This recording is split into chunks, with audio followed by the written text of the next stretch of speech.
tell me, what have you guys learned from the last two people that you guys had heard from? If you were taking notes, right? Or if you remember that far back. What are some things you guys heard? Or didn't hear? Yes. One thing was be a student of your team. Ooh, be a student of your team. Okay. That's good. Yes. Listen more than you speak. Oh, okay. I think parents say that to kids too. What else you guys got?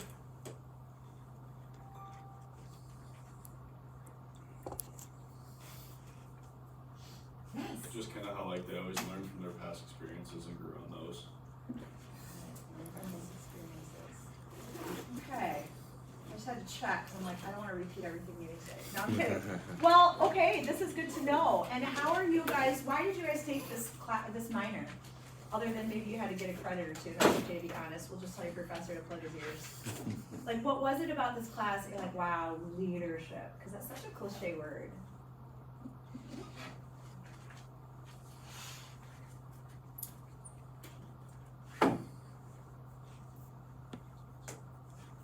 Yes. I think like leadership is a good quality to have, and it's a useful tool to have in like any field of study. Do you guys consider yourself leaders? Why? What are the things that make you guys leaders?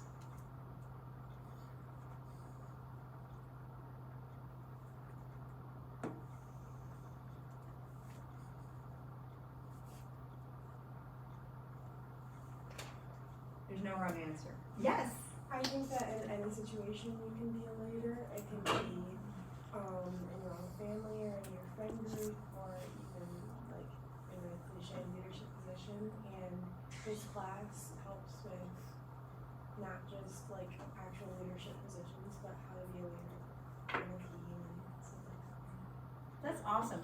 Yeah, because you know what, you guys, it's interesting. When you think about leadership, right, there's these tropes, right, that you guys probably have heard, or you think about what makes a great leader, but actually you guys are it. You guys are leading. When you influence and you're doing your everyday thing, right? It's the little things that add up to the big.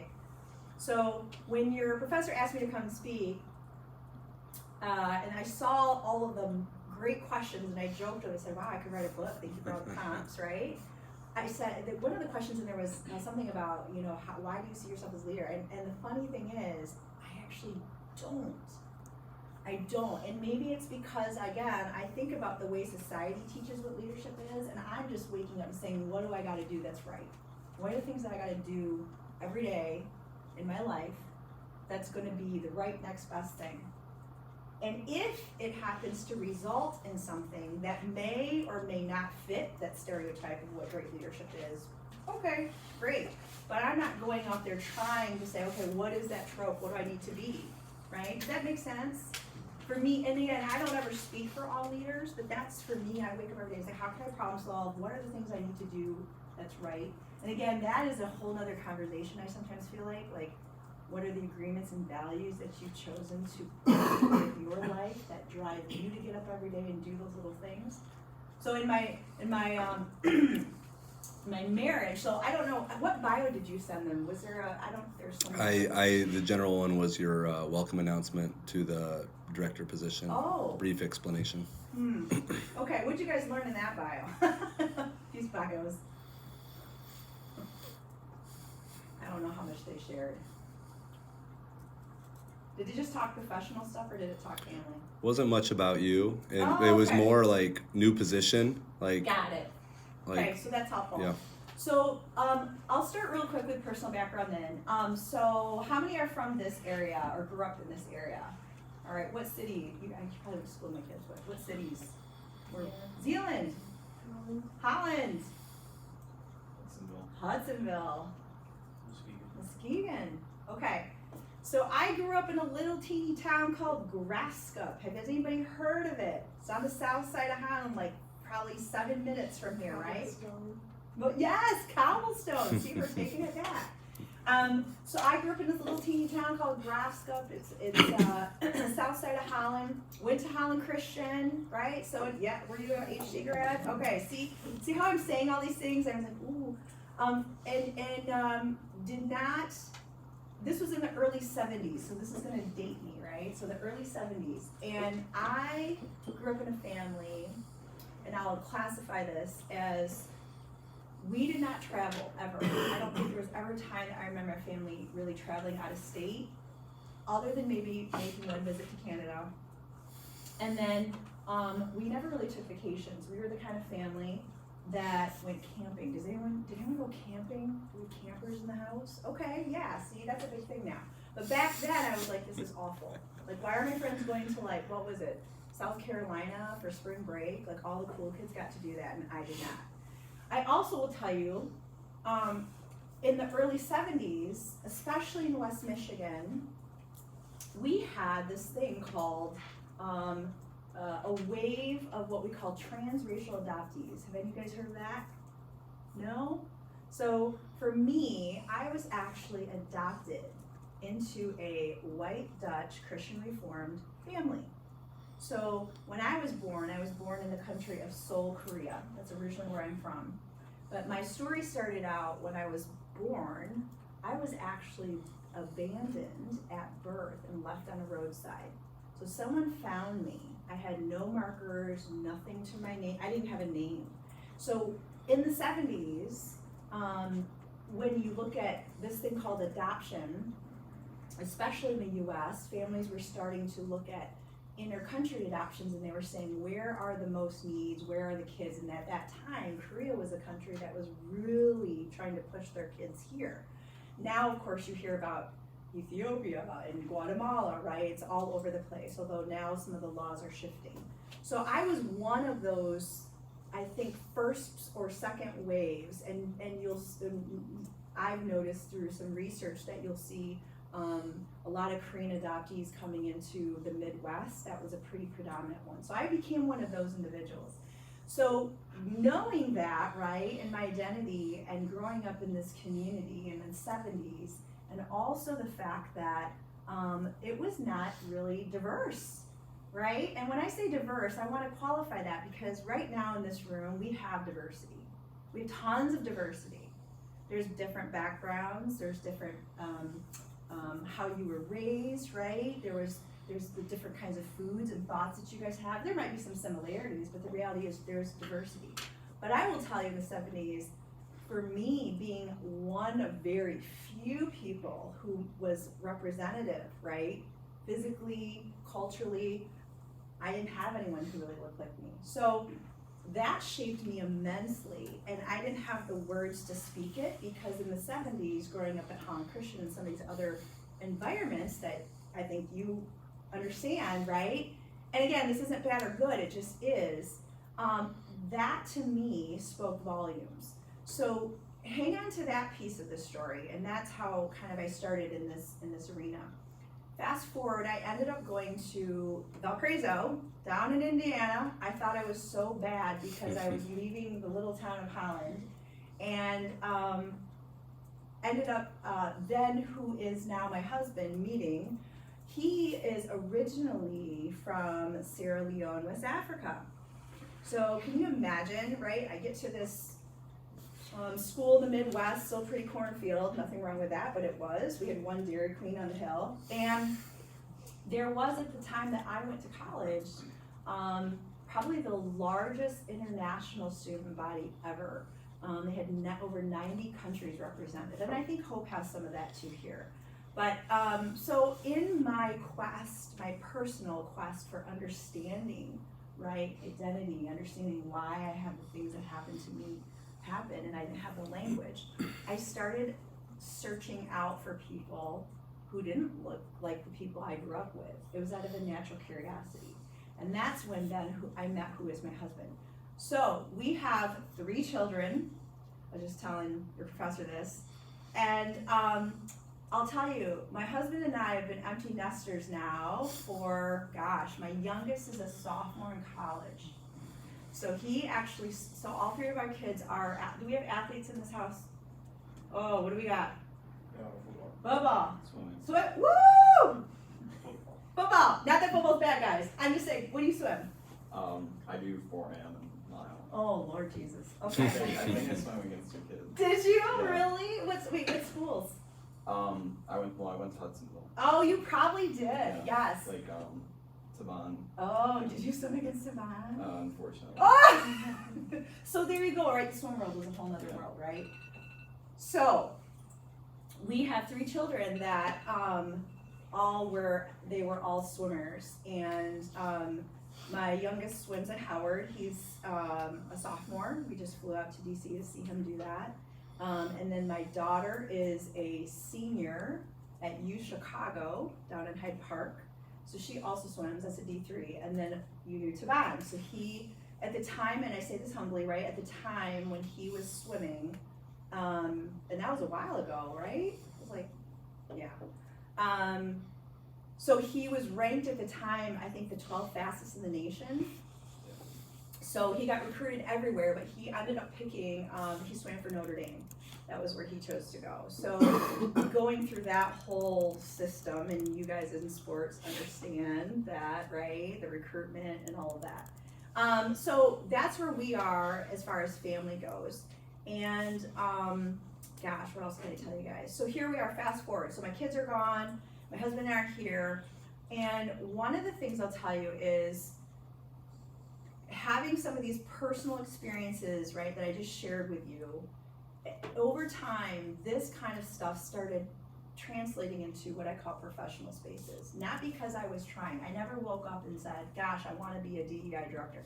I don't even think there was such a title back then. In fact, that industry is burgeoning out of so many of the national narratives that I think you guys are currently already hearing. And I recognize in this class there are probably maybe some students who don't agree with it, right? And I know that I've taught in classes where some of the families are like, why are we doing this? Totally fine. But I'll tell you, for Ottawa County, which is 290,000 residents, so all the way from almost Muskegon, all the way down to south of Holland, all the way to Allendale where Grand Valley is, this county about 4 years ago decided we really need to understand first and foremost how we can create a more welcoming and inclusive county. So for those of you who are from here, I see some nods, right? Like, what are some of the things you guys have heard perceptually about our county, or maybe even locations?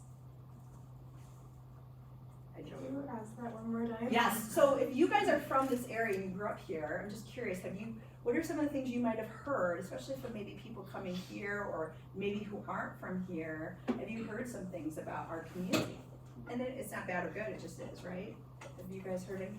Basically what you've been talking about, like there's no diversity and it's not a bad thing, but I've heard that it's a safe space in general, but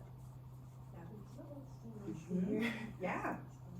Now there's diversity, and also we've been partnering and talking with a lot of businesses in this area, and guess what? Businesses who are hiring people, they hire talent, they need talent who comes from very diverse backgrounds, even global perspectives, because for them, that mentality, or what I now call inclusive leadership, and there is such a term, maybe your class hasn't hit that yet, and actually I will send there's a white paper I'll send to you that I use quite a bit.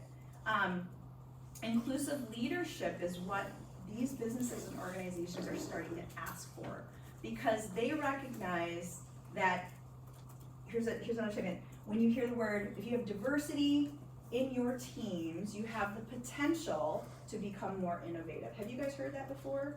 The more diversity of thought and background and the ways in which people see the world actually helps businesses and organizations become way more innovative at problem solving and being able to see end products and users from a perspective that if, right, 3 people of the same background come together, you're gonna get probably the same product.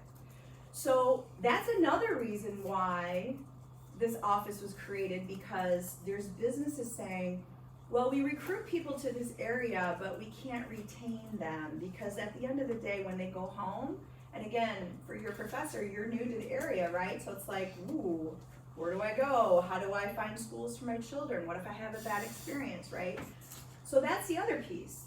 And one of the things that I'll tell you in Grand Rapids, Michigan. I have a colleague by the name of Dr. David Livermore. And what's interesting is he used to teach here at Hope many, many, many years ago. And he now runs the Cultural Intelligence Center. And what he says, which I appreciate, for a long time in leadership, there was this model that said you needed to have an extreme emotional intelligence. You've heard that, EQ, emotional intelligence, for good leadership.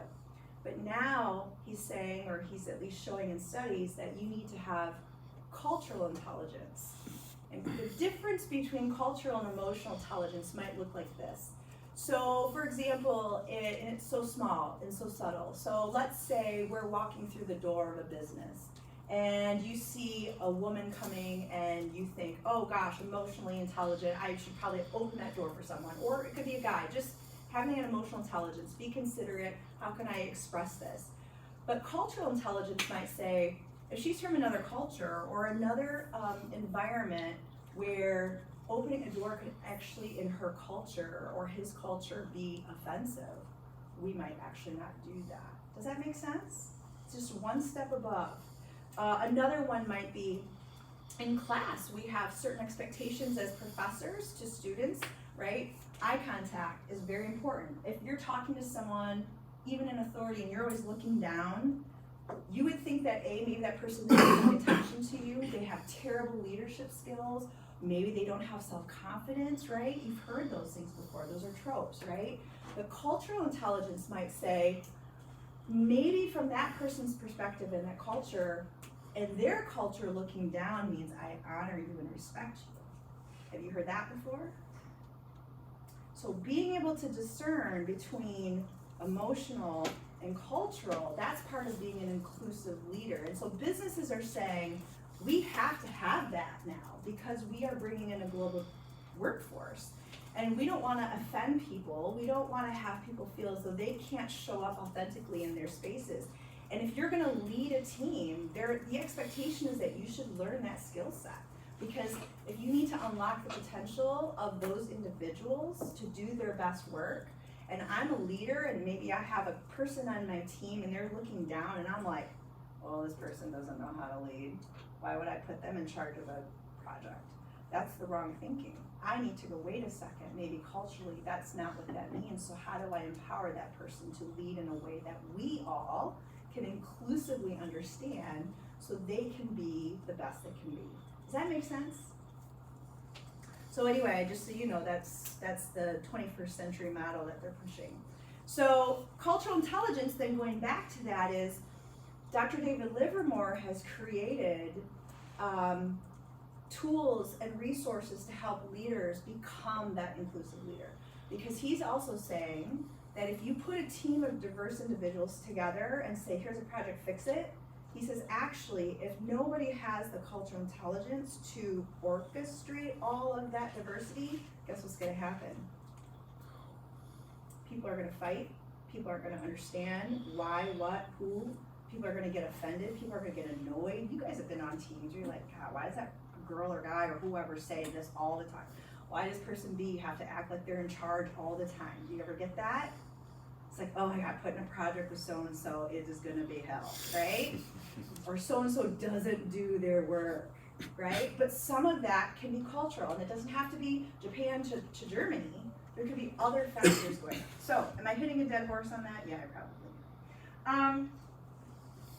I wasn't supposed to talk as much, but giving you some background, giving you kind of a little bit of why the office was created, helping me understand some of the points about inclusive leadership and why that piece is so important to me, and I think also where the organizations locally are going. That's kind of the impetus for that office. I'm going to pause for a minute because I want to make sure that if there's questions, things that you guys are feeling like, oh, I have an interesting point, I want to let you guys do that too. Or maybe even Professor has a question, I don't know. Have you guys heard all of that before about inclusive leadership? No? Maybe that's the 201 class.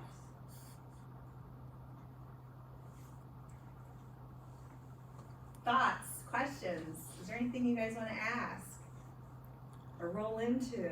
Yes? What does a day-to-day look like for you? I should show you my phone. There's so many meetings. Let me tell you what some of the work is that I'm doing. Maybe that'll help. So I've been tasked with 5 things that this office needs to actually do. One of them was coming up with a diversity, equity, and inclusion strategy that would operationalize this work in our policies, procedures, and practices. That's a lot, right? And so my whole, when it first started, right, let me explain the process, right? So you'd have to lay it out on a spreadsheet and figure out how do you get this done. So whenever you get into an organization to understand laying out a strategy, the first thing they have to do is understand what we call current state. Has anyone heard that term before, current state? Current state is really what it is. So it means if I'm not gonna do anything different and let things run on autopilot, what is my current state? What is actually happening as it is? So when I walk into the county and I'm new and I'm like, you gotta lay a strategy out, it's like, whoo, okay. So I had to literally sit down and do a full-on listening tour. So scheduling all these one-on-ones with leaders to try to understand, so tell me, what do you do? Why do you do what you do? What's working well? What's not working well? Do you even understand what diversity, equity, inclusion is? And then trying to understand current state from maybe there's certain things already currently happening that just seem to or may already fulfill some of the things that might fall in the category of what we're trying to do, and we don't even realize we're doing it. Does that make sense? You guys know what I'm talking about. You have that apply to you every day. So being able to do that secondary, right? And this is for the whole county operations, right? Everything from finance to how we buy our supplies to the decisions we might make. And I'll give you even a more concrete example. So how many of you guys have been to our different parks? Have you guys traveled? I know it's hard sometimes as college students to get out, but if you live here, right? You know what, when I say Tunnel Park versus State Park, has any of you guys been there? Okay, so growing up here, and even I noticed this, if you have ever gone to Tunnel Park versus State Park, have any of you noticed a difference in who uses the parks? And it's okay, nothing's gonna offend me, so you can say it. What'd you guys observe? I've actually never been to Tunnel Park. Okay, tell me why. Why wouldn't you go to Tunnel Park? It's just not where my friends and I would hang out. Okay, got it. Good call. What else? Yeah. I've been to Tunnel Park and I think like there's like the picnics, tables and stuff, and like every time I go there's families from diverse backgrounds like having cookouts and barbecues and things like that. But State Park has cookouts like pavilions and picnic tables and grills, right? Good call. Anyone else? So, Parks noticed that, right? And Parks is saying, this is really interesting. The distance between Tunnel Park and State Park is what?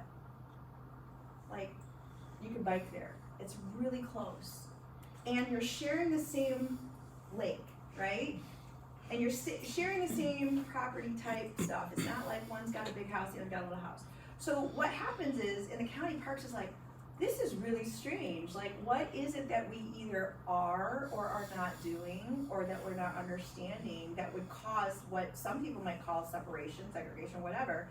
And it's not that we're being intentional, but our goal is to understand if we're doing something that we're not aware of that's causing this outcome.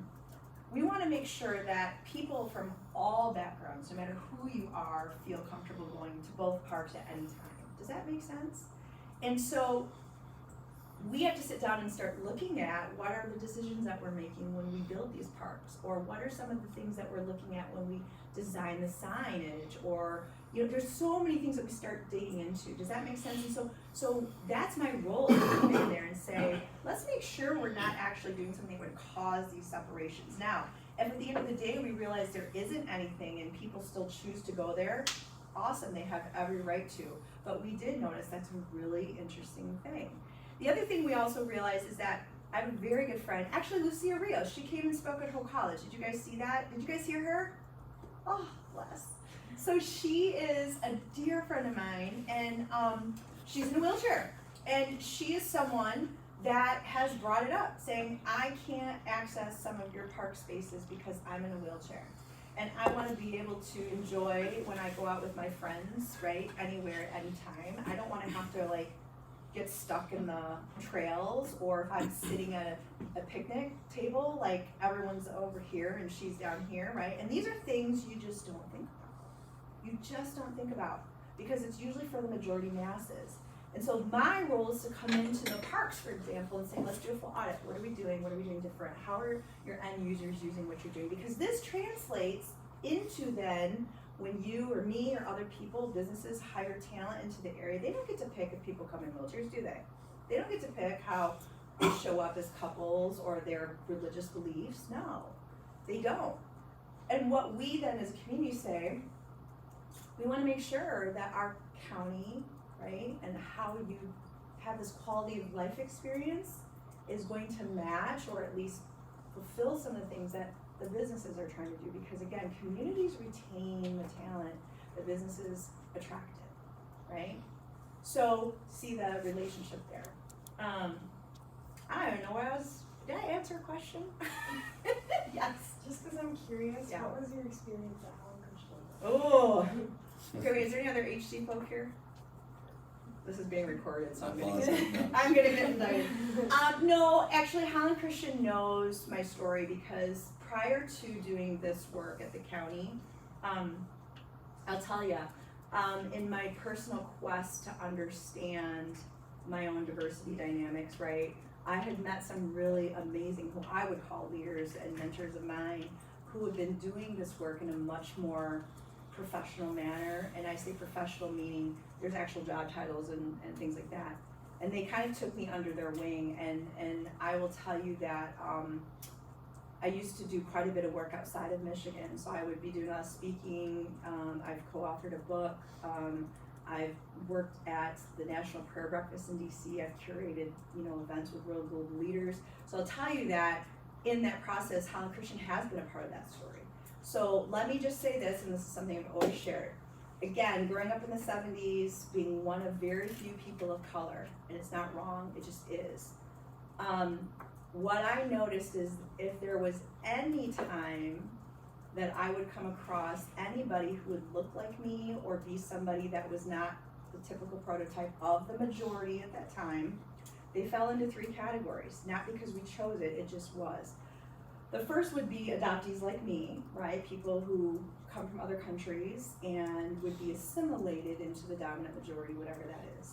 The second would be refugees. Churches around here, we joke and say we have a church and a bar at every street corner. Okay, so, and it's kind of true. The churches were big on bringing refugees here to, right, our area, and we still do.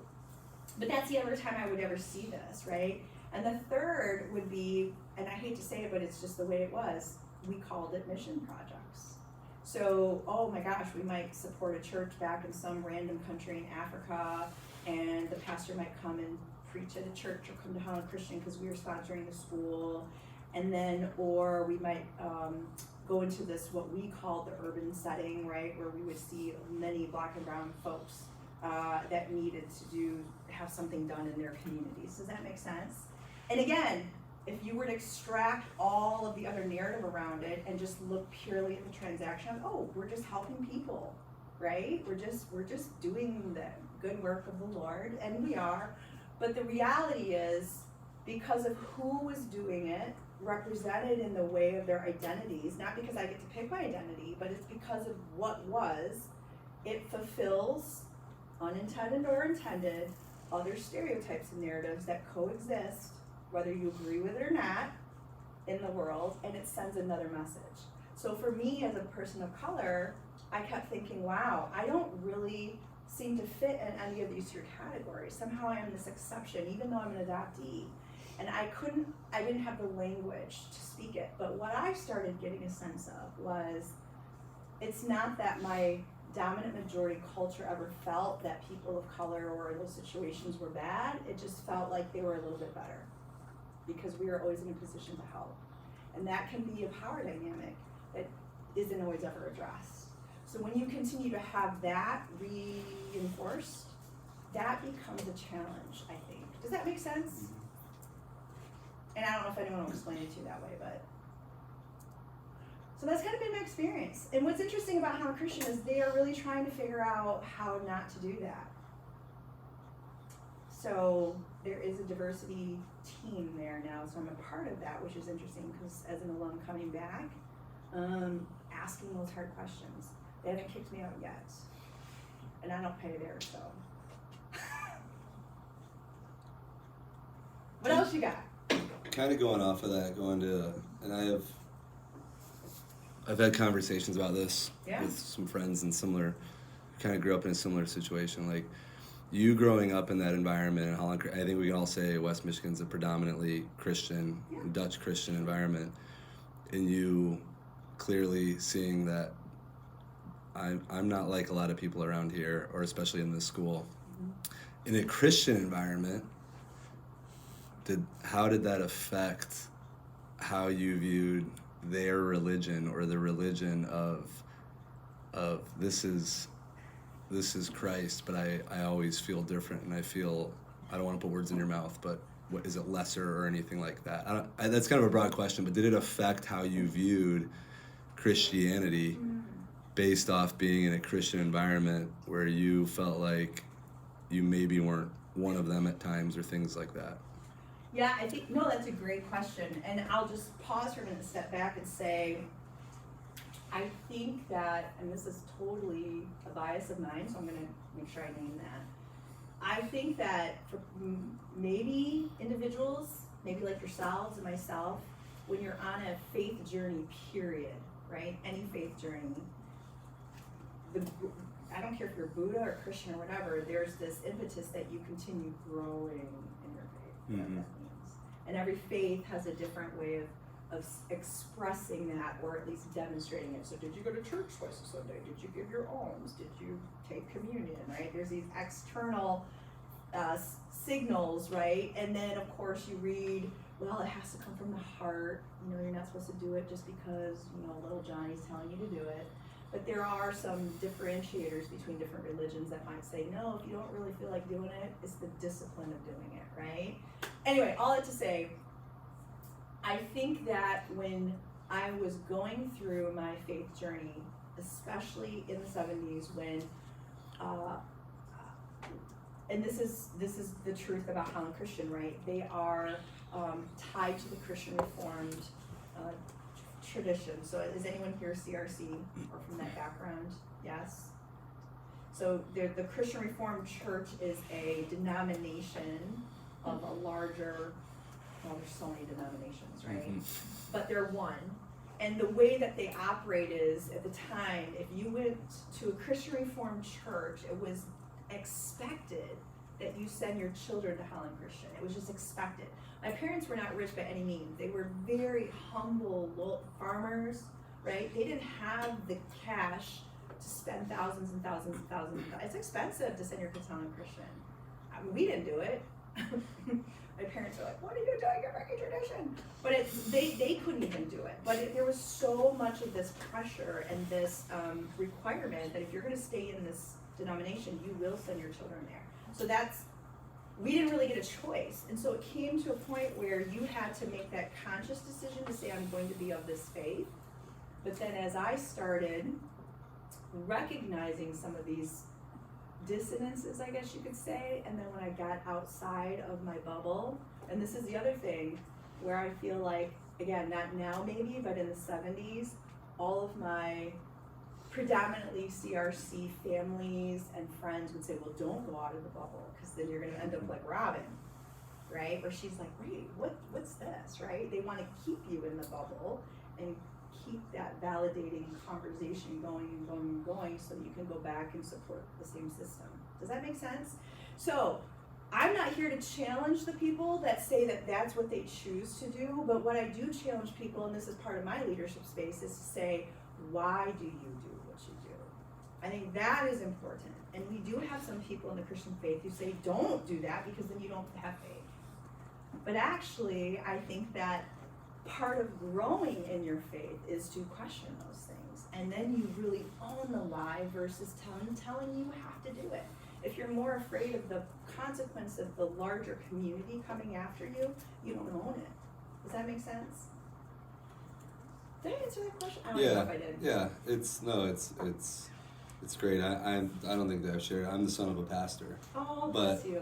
I grew up, and my dad was great. We were non-denominational, but I actually went to a school like Holland Christian, but I'm not CRC, and I even felt like an outsider at times because I didn't have a last name like them, and so I initially thought that, but it was just like I see a lot of people having a lot of strong opinions on what their Christianity should be, but then you treat me different, or you treat you different, or you different, or you different. And so that was a struggle of mine. I was like, why do I want what you have? I don't think you're a good person. And this is me as an adolescent. Oh, you sure. know, so Yes. I'm always intrigued by people who grow up in a Christian environment but feel like they're probably treated different. Yes, no, that's fair. And I mean, honestly, back in the 70s, 80s, I mean, and in the fact that my family did not venture out much, we weren't exposed to other people. We were exposed to the same thinking and the same people. Again, it's not bad, that's what it was. That's just what you woke up and you did. That was the cultural norm, right? And so it wasn't until I had questions about things that didn't seem to align, and then also my own journey, I'm like, wait a second.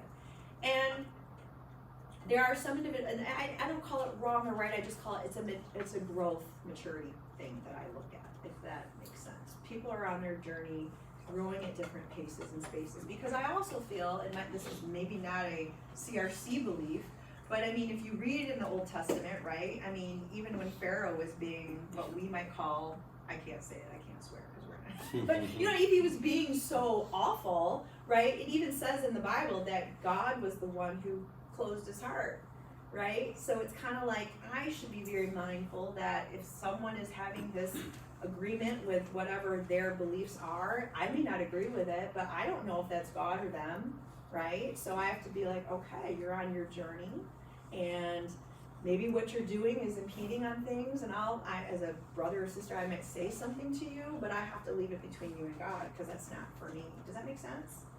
So, but that's just my personal space. It gets a little tricky when you get into politics, but we'll talk about that. What else you guys got? I feel like I didn't even hit on any of your questions. Yes. Do you have a pet peeve in DEI work? And do you address those? How do you address those if you do? Pet peeve. Is anyone here wants to get into DEI work, or talk to me. Well, I'm not really sure. It's just been like a thought. Yeah, I'm the vice president of the Latino Center organization. Oh, I didn't know Lucia's there. And I'm Simone's intern. Duh! Yeah. Are you coming to the Women of Color Give event tonight? That's awesome. Yeah. Did you tell the class what that was? No. You gotta tell them. You can explain. Oh my gosh, oh my gosh. I will say this, if you're going to do any form of diversity, equity, inclusion work, how do I put this? You will be what probably by default is called a change agent. And it's, okay, I'll use the football analogy, guys, okay? Oh, excuse my lack of football analogies, but so I got the football, right, and I'm running down to the end goal because I know my job. I got to get the football to the other side, get in the goal. But if my team, I know it's like so simple, but if my teammates, right, can't block, protect, my coach is off to the left field, not understanding the play, right, and I get knocked out, really, truly. The DEI person in the organization, they're the one trying to run the ball, but if they don't have their team that knows how to block and get rid of all of these sidebar stuff, they can't do it. And that is sometimes the hardest thing because you have to do both and. You're also the coach and you're also the person trying to tell your teammates how to play because most people don't understand how to operate from that viewpoint. You're the one that's teaching, running, and that can be a pet peeve. I mean, you guys know in football, you're like, that's not my scope of work, right? I'm here, I'm either quarterback or I'm this, and I know what I gotta do in this play, but if you gotta tell everybody, well, sometimes you have to because, right, situations occur, but if that's what you have to do all the time, it can be exhausting, right? And when you know that your team is there. So I tell you, in organizations, to move this work, I have to have cover. And that is sometimes the hardest because I don't have, you know, when you recruit to a football team, you want really good, you know, you're only as good as your weakest link, right? You can have a great whatever, but if you're a kicker or whatever, because it comes down to the last point, right? So you need to have a really good team, and that is hard. That can be very hard. I don't know if it's a pet peeve, but it's definitely a challenge.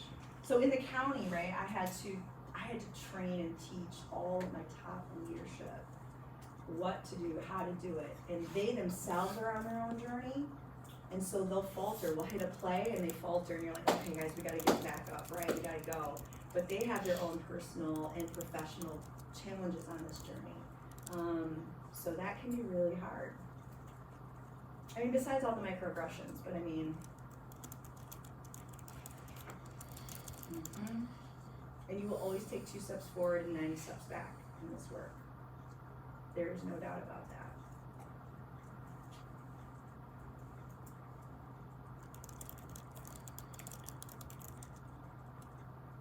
Being that you were involved in this in corporate and now in county government, well, I mean, obviously I feel like it's quite different. Like you just explaining the parks situation, I think is great. You know, it's real. Like I love that you keep saying it's not right or wrong. It is what it is, right? Like, versus, I think in the last couple of years as you started out, like I bet several people in this room didn't even know what DEI meant before 3 years ago or 2 years ago. Yeah. You know, and do you feel like it's now, you know, it's like if you're a corporation, you have to check off the list of having DEI, if that's fair to say. Like, and do you feel like you're really seeing changes there, or it's more of just they feel like they have to do it, or a lot of these people actually wanting to do it? It's both. Is that fair to say? It's all Okay. of it. You will, yes, because in an organization, there are some organizations that have to do D&I if they want to get their money, if they want it, and even nonprofits. Yeah. There's grants now that require you to prove and to show and demonstrate that you're diversifying your leadership, that you have a strategy in place, that you're working with tier 1, 2, 3 suppliers before they'll even consider you for things. And now they're doing that from a compliance standpoint to move the needle because they realize that they can't use their influence or leadership to actually get you there. There's this constant debate in the world around, do we move, is it more important to change their hearts, right? They really change from the inside, or are they just doing it to check a box? So I'm gonna go back to you because you're in this work kind of at Hope College, and I know you see it, right? So what's your take on that? What's your thought on that? Which one's better? Ask the question. Yeah, I'm sorry. So in the space of diversity, equity, inclusion work, right, there's this argument or this question that comes up between a lot of D&I professionals. Is it more important to really move the person's heart to actually say, this is what I want to do, instead of check the box? But if you can't move their heart, well, I'll take the check box.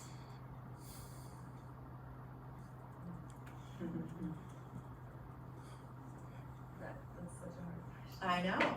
We wrestle with that, and I think it gets to the heart of what you're asking, right?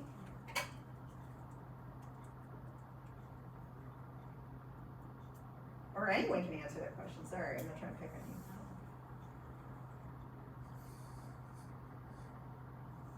Let me ask it another way. If we were talking about that same question in your faith, what would you say?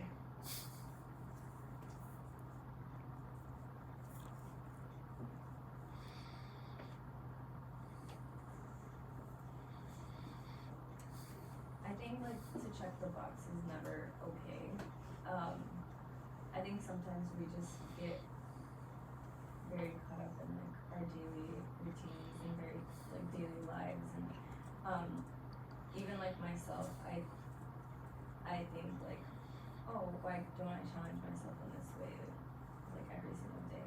So I think it's important to do that, but I think also sometimes when we try to have conversations with people and ask like, hey, why don't you do this, or like, why don't you interact with people from maybe different backgrounds than you, it's like, oh, well, I never really thought about it. And then I don't know, it's kind of hard because then they're like, now I just have to like go and have a conversation with someone from a different culture or like background or like geographically too. So I wouldn't want that either, but it's kind of hard to just try to like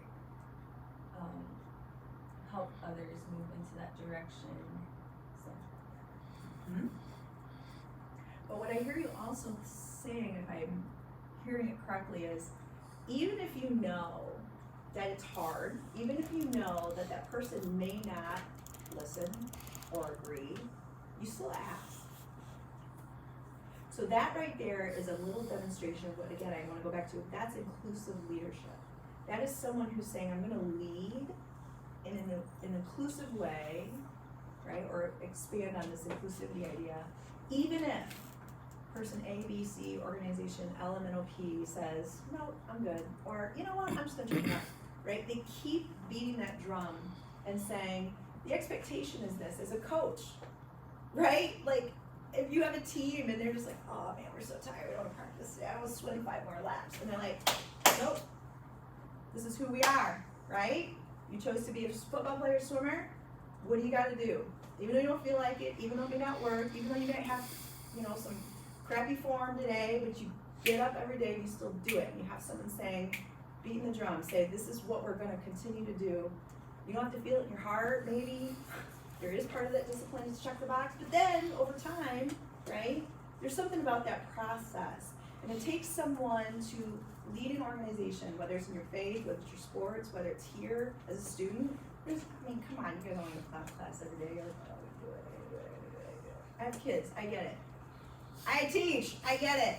I'm like, oh, do I really want to give this assignment because then I gotta grade this? Right? I mean, honest. Right? But you still choose to do it, even if your heart says no. There's something about being an inclusive leader that keeps moving that ball down the path. And you just never know. And Dee and I, you never, ever, ever know. I have tons of stories of things that have happened to me in this space. Trust me. I've seen things that I probably would never dream to see. And it's probably something that wouldn't be qualified on a piece of paper where you say, look, the stock exchange, da da da da da. It's a both and. Was that too muddy to answer your question? I think sometimes you have to start with checking the box, right? Like if you don't know any different and you've had the same small group of employees, I think then just right, like if the intention though is no, I truly want to learn more and make this better. Is that fair to say? Yeah, I mean, so in the D&I space we have this thing called there's intention, Yeah. and then there's impact. So I can wake up every day to intend to do something and my heart's right, Mm-hmm. but if I do something and the impact is the opposite of what I intended, then it's like, what do I do? So what D&I professionals do is they say, okay, we might have had the right intention, but can I tell you something? The impact of what you said, did, or didn't do actually was a big negative, or it could be a positive, on something or someone or an organization that didn't align with what we intended to be or come or do. There was a miss there, right? So what do we need to change in that process? And sometimes in that unearthing, right, when you mentioned, right, there's things I just get up every day and I don't think about, it's default mode, right? There's sometimes these agreements that we have subconsciously made either with ourselves, our values, or the things that we just have always woken up and said, this is just the way it is. That's why I keep saying you have to know your why. So when I teach my Encounters with Cultures class, we're there to learn all about these cultures. I'm like, no, we're not gonna start there. You have to start with your own self. You have to understand what and why you're doing what you're doing, because that's the first filter that you end up coming through subconsciously. It took me a lot of undoing in my own, I'm still undoing, right? In order for me to have all of these lenses that I just walked you all through just in one interaction, to be able to say, okay, if I want this impact, even if I have this intention, what do I need to do differently? As a leader or not a leader, or as a person who said, when I wake up every day, what do I want to do right, make right? That's a lot of work too. And then you gotta deal with people who probably lead organizations and do things and they don't even know why they're doing it. And they don't want you to ask them why. They just want you to do it, right? It's like the parent is like, just do what I tell you, you know? Don't ask why. 'Cause I'm a parent. I'm never like that. I think something that I come across, I didn't share with them, but I'm from Chicago suburbs, so I've been in a fairly diverse environment most of my life. So this is, even the last few years in West Michigan has been great, but it's been different for me seeing different things in relating to this space. I live in Saugatuck. My kids go to Hamilton. I told you, Oh, my yes. wife teaches in Hamilton. Yep. I've had some conversations recently with some people that are great people, like third generation farmers in Hamilton. It's probably my own family. Yep, who have like just lived on their land and don't know much outside of Hamilton. And I think, you know, what I've heard from some of them having good conversations, not arguments, is like, I'm just tired of feeling like I'm a bad person because I was just born here and I work hard. Yeah. Is that fair to say? And like, Yes. what's your response to that? You know, I think that's the they said that to me and I didn't really know how What'd to you answer say? it. I just, you know, I said I think that there's that the reality of the world is it is what it is in that sense, and you should seek to have an understanding of things you don't know, but that doesn't mean you have to blindly agree with everything. Sure. But also that's why, you know, I haven't had a lot of conversations like that. No, that's fair. Have you guys heard those arguments yet or before? Maybe some of you actually feel that way, so I want to obviously be mindful of that and to welcome that because it's valid, it's legit, right? There's no wrong in that. What would you guys say to that? Curious. Or maybe not say.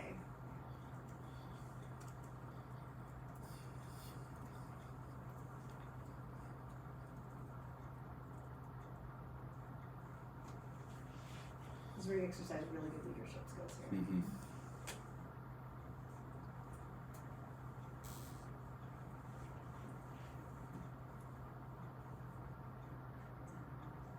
Come on, guys. I think another way to reframe it is like the people who is today's saying, I can't control where I came from or how I got here. Absolutely not. So is that fair? For me, You know? yeah, and I think for me, I would probably ask a ton more questions to Yeah. clarify before I would counter. But right, knowing those questions is like, help me understand what that means. Where Yeah. did you hear that from? Like, you know, how do you understand why you're feeling that folks may feel that you should or shouldn't feel guilty, right? And then getting an understanding of their, like in math, right? I'm not a math major, but math, it's like, you know, you have to have an understanding, first of all, of what the problem is and what you're trying to solve for. I think asking those open-ended, clarifying questions, what do you mean by that? Help me dig deeper. Where are you coming from? Right? Oh, I heard it on XYZ News. Or, oh, I had a conversation with my uncle who told me that this is happening. Or, oh, I personally had an experience with ABC. Oh, okay. Right? I think it's really important to keep digging and not be afraid of what that answer might be, even if you don't agree or you might assume to agree or not agree, right? So for me, I have to do a lot of that. And even at the county, because I have so many folks in that space, I have to do a lot of sitting and listening to that and asking clarifying questions without a doubt. Without a doubt. And that can also be tiring too, but you get really good at it because you have to. It goes back to what did the guy say or the woman say about listen? You have to listen more. But I also say listen to understand, because there's different kinds of listening. There's listening that says, when I come to you with a question, right? Am I actually asking you for the answer, or am I asking you for the answer that I already have in my head and I just want you to validate? So I think there's also that piece. So you have to have a genuine curiosity. Even if you know that those answers may somehow fulfill a potential narrative that is already floating out there, don't assume, right? But if it comes up, you can give yourself that permission to ask. You know what's interesting? I hear you say this narrative, and it happens to also be something that I've heard recently, and I'm just curious, is that something, right? Like, help me understand where you got that from. So I feel like that's sometimes what I have to do, and then depending on the answers, then like we go there. Does that make sense? Or kickback, challenge to that? I'm sure you guys do that every day.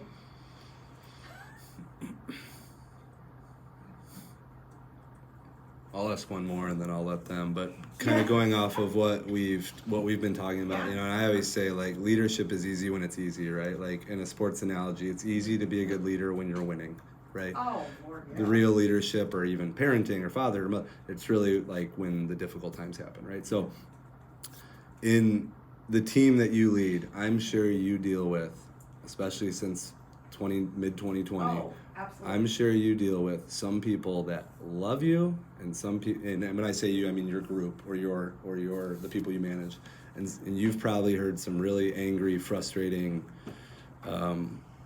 bad things. How do you, being that you represent the county, how do you handle the leadership side of dealing with those difficult circumstances for the people under you, on how to respond, how to react, and how to like deal with that? Yeah, that's a loaded Yes. answer because, right, every situation is going to be custom, unfortunately, and that's where the exhaustion comes from, because there's no playbook for that, right? It's not even go to football, like, what's our play today? You might have a general sense, but everybody is so, what's the word? Again, they're on their journey. So I think a couple things, right? If this role that I'm in did not have an office, a budget, and some of these other, what I would call maybe in leadership, the authoritative factors, again, not that that is ever a full uncovering, because you always have a boss to a boss. Yeah. But there is some protection in an organizational setting that says, okay, we're legitimizing this role versus me coming in like, hey, let's just do this work, right? I'm a volunteer, I'm a coordinator. It's very different. However, even at that level, I still have to deal with an entire leadership board that may or may not agree, whether it's personally, professional, etc. So for me in an organization setting, I have to work with the leadership first and foremost, because again, in any organization, leadership sets the tone, leadership sets the expectation, leadership sets the culture. They're the marching beat, right?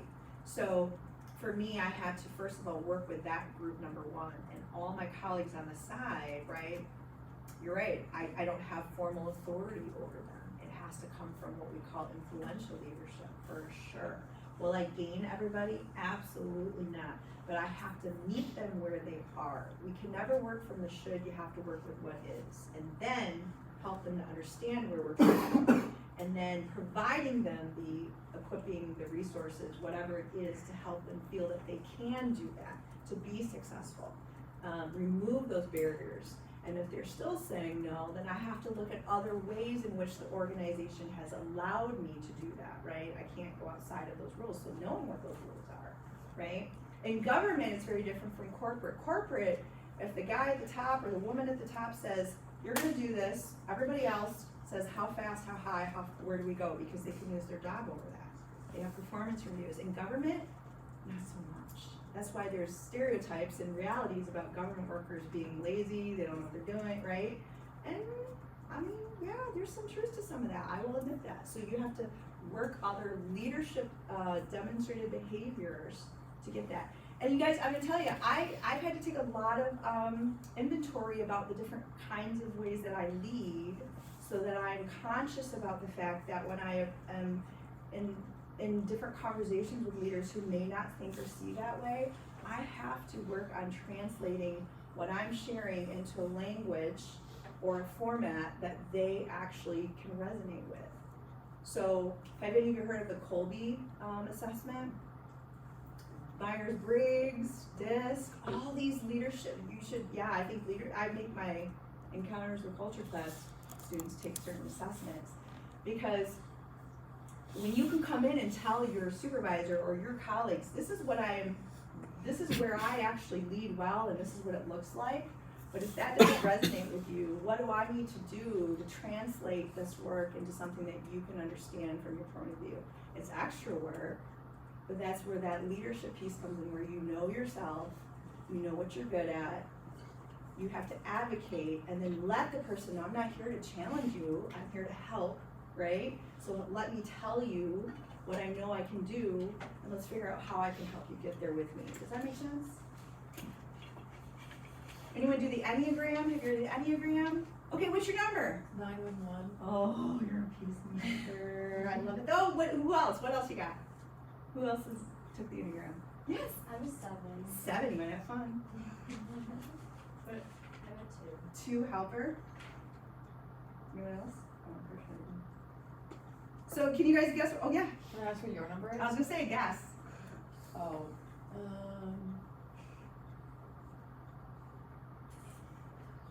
do you have 8 in you? Or no?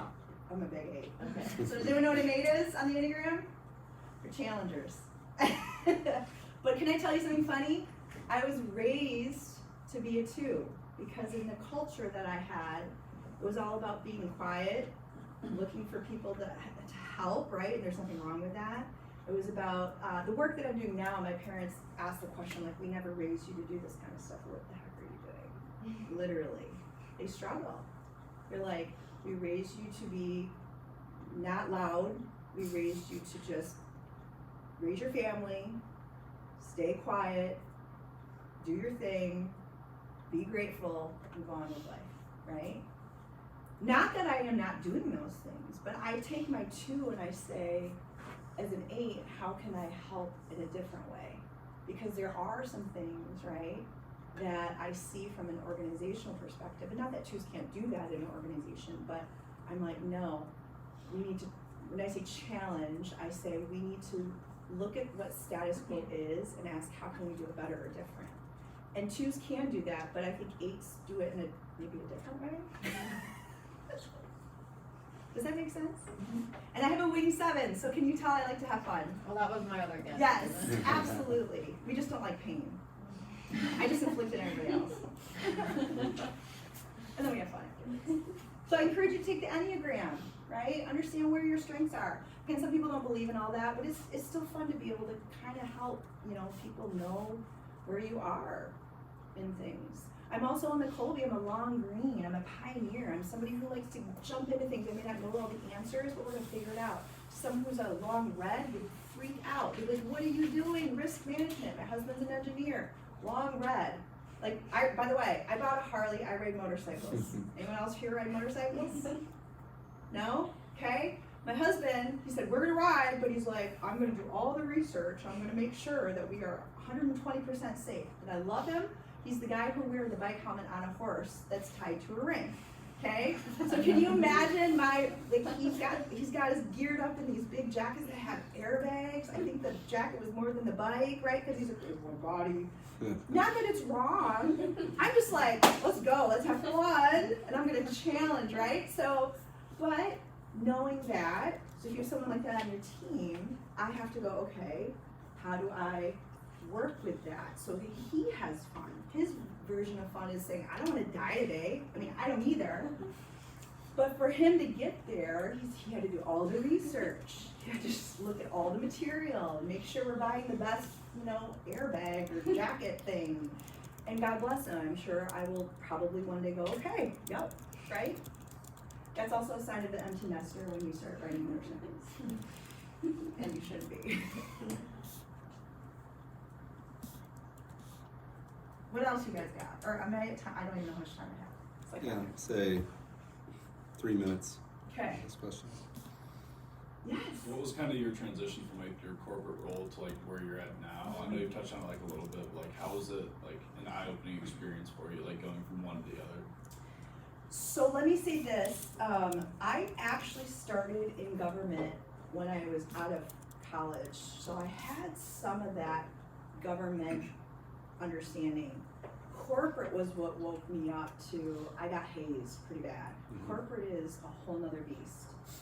And it's not that there are certain themes that operate within each of those 2 locales, but they demonstrate differently. So for example, again, in government, and it depends on what level, if it's city, county, whatever, in county government, there is an administrator. It's kind of like the CEO of the company, but he has a very diffused, it's not centralized like in corporate. And certain people will report to him based on the fact that he will approve only their budget. And some of these administrators will actually have direct reports.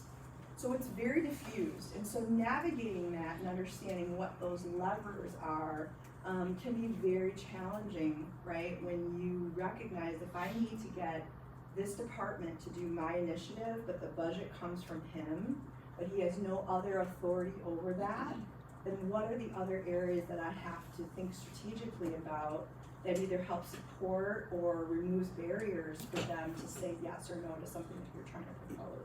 So all of that has to go into thinking of that. In corporate, it's different, you know, we've got the CEO, he's got his executive team, which our administrator does too, but those executive teams have a lot more, I would say, top-down authority and probably more accountability in the sense that if you can't show right away your ROI or there's certain performance measures that you have to meet,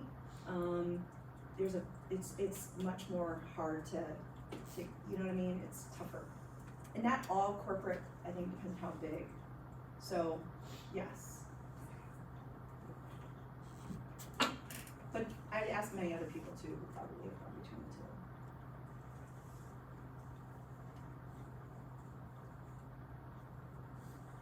the two. Any other questions? Was this helpful or? It was great. Okay, that's. Do you Yeah. do you have anything you want to plug or offer, being that they're here in Ottawa County or even with Hope? If they more information or ways to ask questions or get involved, and if not off the top of your head, I can forward to them.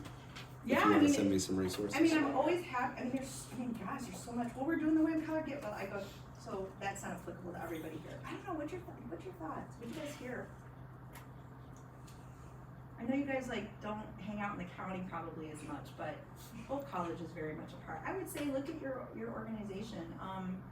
If there's anybody here that really wants to get involved with government or understand how you as a taxpaying person or a resident and what it really means in the space of government, I am absolutely happy to help you in that space. And if you want to connect to leaders that are all in that circle, I can absolutely open that up too. Gosh, I don't know. What are the majors in here again? Different majors? What's your major? Oh, no, I'd be a project probably. What's yours? Psychology. Oh my gosh, okay. Did you guys have any analysis right now? What's yours? Undecided, I like that, okay. Anyone else? Business, which backgrounds? Yeah. Communication. Oh, communication, that's a good one, actually. Yes. If there's connections you guys need to leaders or people in the community, again, I grew up here, so I got tons of folks I can connect you to. If there's things in nonprofits, I'm happy to help you with that. I usually offer that to my class too. I tell them, please make the connections now. It's because it's not about it's not about who you know. It's not even about who knows you anymore. It's about who's going to call your name in a room when an opportunity comes up. That's where it's at. So you got to keep being in these spaces and circles, and you got to show up. And unfortunately, it's a little politician-y, but you do because, right? The world moves fast. So I'm happy to help with that too. I can leave my contact information in case anybody really cares. Do that. Yeah, that's great. And I can, if you have anything you want to send me, I can forward to them as well. Should I not use Blackboard? No, go ahead. Yeah. Does it even use this anymore? So, also, really quickly, I was going to tell you, the Women of Color Give event. You're coming, you said, right? So you want to tell them a little bit? I'm excited. Yeah, Tell them.